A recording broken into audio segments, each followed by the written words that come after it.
What do you mean? What is shutter speed? Hey, I'm Kevin, and welcome back to another episode of Filmmaker's Formula, where we break down filmmaking with filmmaking. Today we're talking about shutter speed and how you can use it to your advantage in your own videos. Shutter speed in its simplest terms is how long a camera shutter is open. By controlling the speed of the shutter, you can control how long you want your camera to look at the scene you're trying to capture. If you look in your camera settings right now, you would probably see your shutter speed displayed as fractions. That is because shutter speeds are measured in fractions of a second. So the smaller the fraction, the more likely you're going to stop a moving object. The bigger the fraction, the more motion blur you'll see.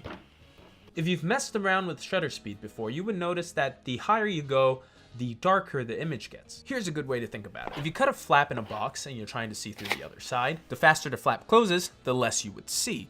Or in other words, the less light the lens would see. Vice versa, if you open the flap or lens for a longer period of time, you would see more light. Here's 3 things you can do.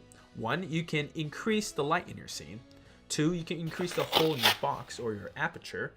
3, you can increase the ISO, but that usually leads to grain and noise. One thing you should note is that frame rate is not the same as shutter speed. If frame rate is the number of individual pictures you take per second of your video, shutter speed is the time each picture is exposed to light. So the rule of thumb is that you want the bottom of your fraction for shutter speed to be twice the number of frames. So if you're recording at 60 frames per second, you want your shutter speed to be 1/120th of a second. So the reason we picked this number is because this captures the most realistic motion in video. If your shutter speed is too slow, it would capture too much motion blur. If it's too fast, it would look unnatural.